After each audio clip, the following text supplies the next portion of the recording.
This is Karan and I welcome all of you to my YouTube channel.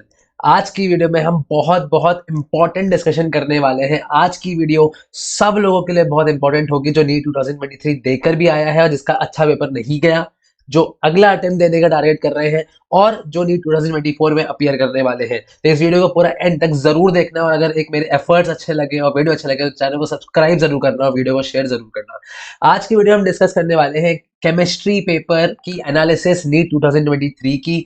Paper का level क्या था और सबसे इंपॉर्टेंट मैं आपको दिखाऊंगा क्वेश्चंस जो डायरेक्टली एनसीईआरटी से आए हैं। Paragraph with highlighted text, chapter का नाम, पेज नंबर सब दिखाऊंगा। पूरा एंड तक देखना। इससे अच्छी वीडियो मिल जाए यूट्यूब पर तो मुझे बता देना, ठीक है। तीसरा चीज, रिलेटेड कॉन्सेप्ट जिसको थोड़ा सा घुमा के इन्होंने पूछ लिया, बट वो एनसीईआरटी के अंदर था लेकिन थोड़ा सा घुमा दिया, जो बच्चे जनरली सोच के नहीं चलते, वो कौन सा था वो भी मैं बताऊंगा। और सबसे इंपॉर्टेंट बात, कौन से ऐसे क्वेश्चन थे जिनमें मिस्टेक होने के चांसेस सबसे ज्यादा थे, या जो गलत होने वाले हैं या जो गलत हो सकते हैं, जिनको आपको जरूर से जरूर छोड़ना चाहिए था, जो बहुत कंफ्यूजिंग क्वेश्चन थे, मैं यहाँ पे बात करने वाला हूँ। तो वीडियो को पूरा जरूर देखना। सबसे पहले अगर मैं लेवल की बात करूँ, सबसे पहले मैं अगर लेवल की बात करूँ तो 2022 से थोड़ा सा डिफिकल्ट था, थोड़ा सा लेवल हाई था, मॉडरेटली हाई था, ठीक है। हल्का सा 10-20%, 30% हाई पेपर लेवल था, क्योंकि क्वेश्चंस उतने डायरेक्ट नहीं पूछे गए थे, उतने डायरेक्ट नहीं पूछे गए थे। जैसे मैं देखा, कुछ क्वेश्चंस कंफ्यूजिंग थे, कुछ क्वेश्चंस को थोड़ा सा इन्होंने ट्रिकी कर दिया, घुमा के पूछ लिया, ठीक है। इसीलिए थोड़ा सा यहाँ पे हो गया दिक्कत। तो इसीलिए थोड़ा सा मैं बोलूंगा, केमिस्ट्री ने बच्चों को तंग किया है, बिल्कुल किया है, और ये सबके साथ हुआ है यार। अगर आपके साथ हुआ ऐसा नहीं है, ये सबके साथ हुआ है। और ये मुझे, मैं भी कह सकता हूँ कि 2022 से हल्का सा पेपर ऊपर गया है केमिस्ट्री के में, ठीक है। बिल्कुल चिंता मत करो, बिल्कुल चिंता मत करो। अगर केमिस्ट्री अच्छा नहीं हुआ तो फिजिक्स, वही बात है ना, फिजिक्स पर आसान आ गई थी, फिजिक्स पर आसान आ गई थी, तो वही चीज है। चले आप देखते हैं कौन से क्वेश्चंस नीट में डायरेक्टली एनसीईआरटी से आए हैं। बहुत अच्छी वीडियो है, पूरा एंड तक देखना। देखो भाई, पहला क्वेश्चन, स्टेबिलिटी ऑफ कॉपर 2+ वाला, भाई डी ब्लॉक से आया है, डी ब्लॉक से, पेज नंबर 226। ये देखो, मैंने हाईलाइट भी किया है, the stability of copper 2+ is due to more hydration enthalpy. यहाँ से इन्होंने क्वेश्चन उठाया था डायरेक्टली। देखो एनसीईआरटी से आ रहा है, कितनी इंपॉर्टेंस है एनसीईआरटी की वो आपको आज इस वीडियो में पता चल जाएगा कि कितने सारे क्वेश्चन डायरेक्टली से थे, एनसीईआरटी से थे। अगला क्वेश्चन हेट्रोजेनस कैटालिसिस का था, सरफेस केमिस्ट्री, पेज नंबर 131। देखो हेट्रोजेनस कैटालिसिस हेडिंग है, और ये देखो भाई, देखो इन्होंने लाइन भी सेम उठा रखी है। पेपर की लाइन देखो, पेपर की line, combination between dihydrogen and dihydrogen, combination between dihydrogen dihydrogen, line भी सेम उठा रखी है। इतनी इंपॉर्टेंस है, आपको लाइन बाय लाइन एनसीईआरटी को पढ़ना पड़ेगा, लाइन बाय लाइन पढ़ना पड़ेगा और बहुत बार रिवीजन करना पड़ेगा। इसलिए कहता हूँ मल्टीपल रिसोर्सेज छोड़ो, बिल्कुल छोड़ दो। आप एनसीईआरटी पढ़ो और उसको, उसी एनसीईआरटी को आप टीचर्स के थ्रू समझो, टीचर्स के थ्रू समझो और उसी को आप रिवाइज करते रहो, बस और कुछ नहीं चाहिए आपको। टीचर्स की जरूरत इसलिए क्योंकि सारे concepts exact same question NCERT से नहीं आता। जैसे मैं बोलूंगा रिलेटेड कॉन्सेप्ट्स भी आते हैं, आपको अप्लाई करना है वो टीचर ही सिखाएगा, ठीक है। अगला क्वेश्चन आपका था बॉयल्स लॉ का। देखो अरे भाई मेरे भाई, देखो देखो देखो, पी वर्सेस 1/v, वही आंसर था ना, पहला वाला आंसर था ना, पी वर्सेस 1/v। वही टेम्परेचर का कंपैरिजन, इन्होंने कुछ चेंज ही नहीं किया है। स्टेट्स ऑफ मैटर, पेज 141 का फिगर 5.5, वही सेम टू सेम उठा के पूछ लिया, वही सेम टू सेम उठा के पूछ लिया। अगला क्वेश्चन चलते हैं यार। ये हमारा था कि लेजाइंस एक्सट्रैक्ट में जो होता है, जब हमारा ब्लड रेड कलर आता है, FeSCN वाले में, देखो FeSCN वाले में आता है, some basic principles of organic chemistry, page number 363, class 11th का, क्लास 11th का। ये देखो भाई, FeSCN, ब्लड रेड, जब हमारा दोनों प्रेजेंट होता है, सामने आपकी एनसीईआरटी खुली हुई है, चैप्टर नंबर, पेज नंबर, ये क्लास 11th का है, वॉल्यूम 2 का, ठीक है। अगला question, Coke diamond match the following code. ये देखो भाई, मैंने प्रॉपर इतनी मेहनत करके लगाया भाई। मेहनत पसंद आए तो यार शेयर और सब्सक्राइब जरूर करके जाना, सब्सक्राइब जरूर करके जाना, आगे भी हेल्प मिलेगी। देखो भाई, पी ब्लॉक क्लास 11 की बात करता हूं मैं, पी ब्लॉक क्लास 11 से है, पेज नंबर 325, 26, 327, 325, 326, 327। डायमंड का पूछा गया है, sp3 हाइब्रिडाइजेशन, ये देखो इधर रहा। फिर ग्रेफाइट का था ड्राई लुब्रिकेंट, देखो एग्जैक्ट लाइन है, graphite is used as dry lubricant. फिर फुलरीन्स का इन्होंने क्या बोला है, फुलरीन्स का इन्होंने बोला है cage like molecules, cage like molecules. देखो इधर देखो, इधर देखो, fullerenes are cage like molecules. फिर देखो coke as a reducing agent, यहाँ पे देखो coke as a reducing agent. पूरा सेम टू सेम भाई एनसीईआरटी से उठा रहे हैं यार, एक एक लाइन आपको पढ़नी पड़ेगी, कोई आपका सिलेक्शन रोक नहीं सकता। फुल मार्क्स कोई केमिस्ट्री में नहीं रोक सकता, अगर आप एक एनसीईआरटी और टीचर की हेल्प से पढ़ते हैं तो, ठीक है।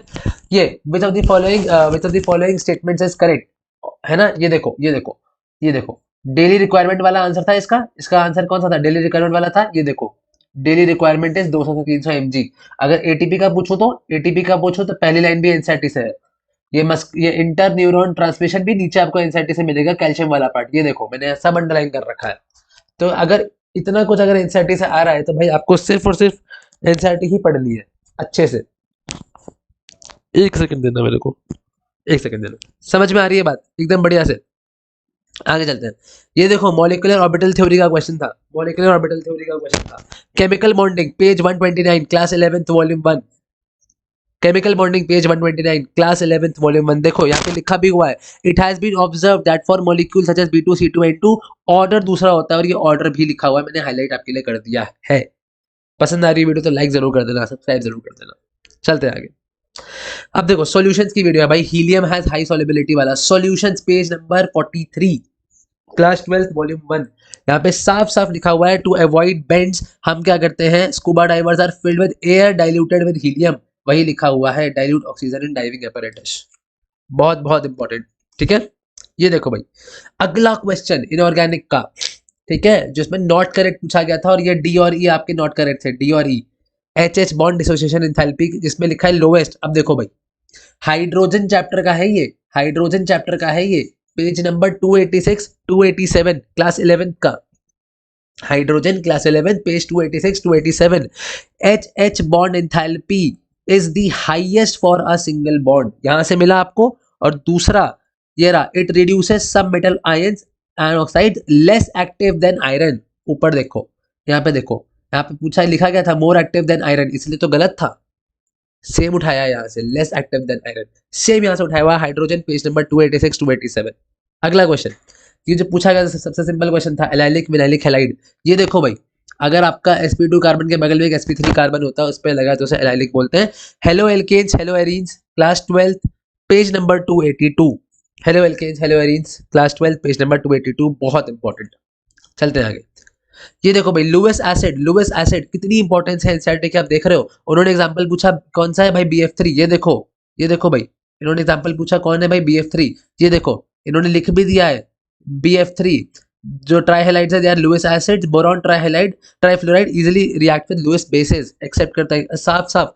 P block class 11th, P block class 11th boron family page number 320। P block class 11th boron family page number 320। आगे चलते हैं भाई, बायोमोलिक्यूल्स का था ना, ये मैंने सॉल्यूशंस में हल्की सी गलती कर दी थी, I had corrected it in the comment section below, pin comment में, है ना, कि हमारा न्यूक्लियोसाइड क्या होता है, न्यूक्लियोटाइड क्या होता है। यहाँ पे लिखा है इन्होंने फॉस्फोरस एसिड, इसी वजह से गलत हो गया। क्यों हो गया, यहाँ पे देखो बायोमोलिक्यूल्स का है ये page number 420, biomolecules page number 420, nucleoside ये था लिखा हुआ है। और अब देखो यहाँ पे आ गया, यहाँ पे when it is linked to phosphoric acid, question में क्या था, फॉस्फोरस। देखो फॉस्फोरिक एनसीईआरटी में लिखा है, बायोमोलिक्यूल्स पेज 420, कितने क्वेश्चंस आए हैं, ठीक है। अब रिलेशन की बात करते हैं, ये एन और जो रिलेशन आया था 2l+1 वाला, स्ट्रक्चर ऑफ एटम पेज 56। ये देखो भाई आपके सामने लिखा हुआ है 2l+1, ठीक है। आगे चलते हैं, how many of them are not having octet, that is मतलब 8 इलेक्ट्रॉन्स नहीं है ऑक्टेट में।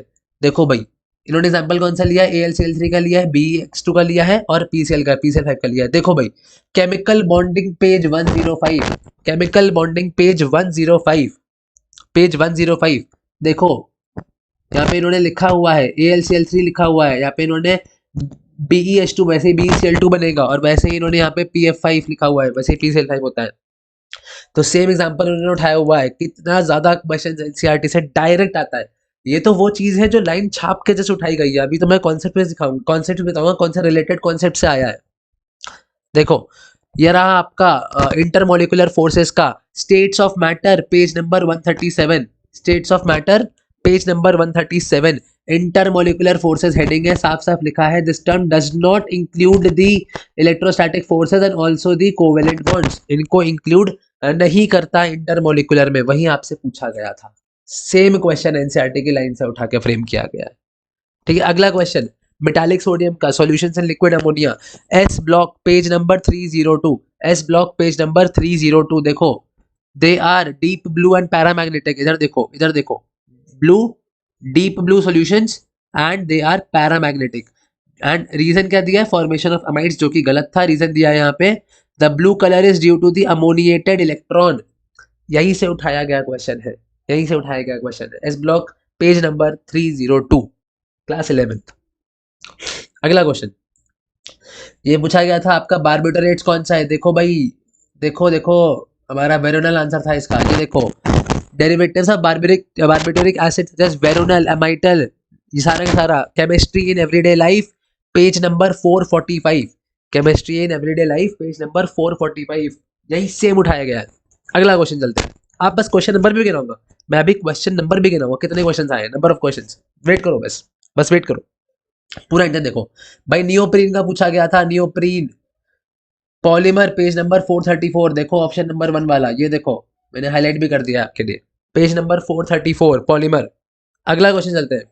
मेटलर्जी का क्वेश्चन है भाई, general principles of isolation of elements, कि कौन सी रिएक्शन 900 से 1500 केल्विन में नहीं होती। ये देखो यही से उठाया इन्होंने, ये 3 रिएक्शन होती हैं और ये वाली रिएक्शन नहीं होती। बाकी इन्होंने 3 सेम उठा रखी है यहाँ पे देखो।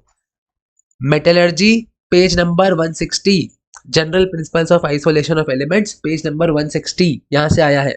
अगला क्वेश्चन भाई, ऑक्सो एसिड्स का क्वेश्चन था, sulphuric, sulphurous, pyro, sulphurous, same देखो यहां से उठाया गया क्वेश्चन है। स्ट्रक्चर भी बने हुए हैं। P block class 12 page number 194, P block class 12 page number 194। कितना कितना इंपॉर्टेंट है, कितना ज्यादा एनसीईआरटी पढ़ना कितना इंपॉर्टेंट है। प्यूमिस स्टोन यहाँ पे भी था कि मतलब थोड़ा रिमेंबरिंग वाले ज्यादा पूछ लिया, जिसको नहीं पढ़ा होगा वो नहीं कर पाएगा, जिसने टेबल एग्जैक्ट नहीं याद करी होगी वो ये क्वेश्चन कभी नहीं कर पाएगा। देखो भाई, surface chemistry page number 136, surface chemistry page number 136, ये देखो, ये देखो यहाँ पे लिखा है solid sol, solid sol, sorry ये रहा, ये रहा, ये solid sol, pumice stone, pumice stone, ये रहा एग्जांपल, सॉलिड सॉल, ये देखो मिल गया। Surface chemistry page number 136, surface chemistry page number 136, समझ में आया? चले आगे। देखो भाई, ये था आपका यूट्रोफिकेशन का question, environmental chemistry page number 415। ये देखो यहाँ पे लिखा था न्यूट्रॉन डिफिशिएंट, बल्कि देखो एनसीईआरटी में देखो लाइन क्या लिखी है, एनसीईआरटी में लाइन लिखी है न्यूट्रॉन न्यूट्रिएंट इनरिच्ड, न्यूट्रिएंट, ओहो, न्यूट्रिएंट इनरिच्ड, समझ में आ रहा है? यहां से डायरेक्टली उन्होंने क्वेश्चन उठाया यूट्रोफिकेशन का, सामने सारे प्रूफ है आपके। आगे चलते हैं। देखो भाई, सबसे आसान क्वेश्चन था इस पेपर का, डेल्टा एच, अरे यार आधे लोग समझ जाएंगे कि मैं आंसर लगा रहा हूँ इसको। डेल्टा एच और डेल्टा यू के बीच का रिलेशन, डेल्टा एच और डेल्टा यू के बीच का relation, delta H equal to delta U plus delta H G R T. ये देखो भाई, thermodynamics class 11 volume 1 page number 167। देखो डेल्टा एच क्या होता है, delta U plus delta PV, उसी को इन्होंने गैसियस रिएक्शंस के लिए क्या लिखा है, इधर ही लिखा है, delta H is equal to delta U plus delta N G R T, page number 167, thermodynamics class 11। Last question जो मुझे डायरेक्टली एनसीईआरटी से मिला, और ये सबसे प्यारा क्वेश्चन था भाई, अगर किसी ने एनसीईआरटी नहीं पढ़ी है वो पक्का इसको या तो छोड़कर आएगा या तो गलत कर आएगा। बहुत प्यारा क्वेश्चन था, बहुत डीप घुस के क्वेश्चन पूछा है इन्होंने डी ब्लॉक से। क्वेश्चन है भाई आपका डी ब्लॉक पेज नंबर 231 से। आपके बात करी गई है स्कैंडियम के बारे में, यहाँ पे मैं हाइलाइटर वो लेजर खोल लेता हूँ। हाँ, बात करी गई है आपके यहाँ पे कि हाईएस्ट ऑक्सीडेशन स्टेट स्कैंडियम करता है। फिर बात करी गई है हाँ, आपका Cr2O3 एम्फोटेरिक है, आपका एसिडिक मीडियम में V2O4 क्या देता है, VO2 प्लस देता है। और आपका देखो as the oxidation number increases ionic character decreases and acidic character predominant हो जाता है अगर ऑक्सीडेशन स्टेट बढ़ता है तो यही सेम क्वेश्चन यहाँ पे पूछा गया था इससे। D block page number 231, D block page number 231, बहुत इंपॉर्टेंट।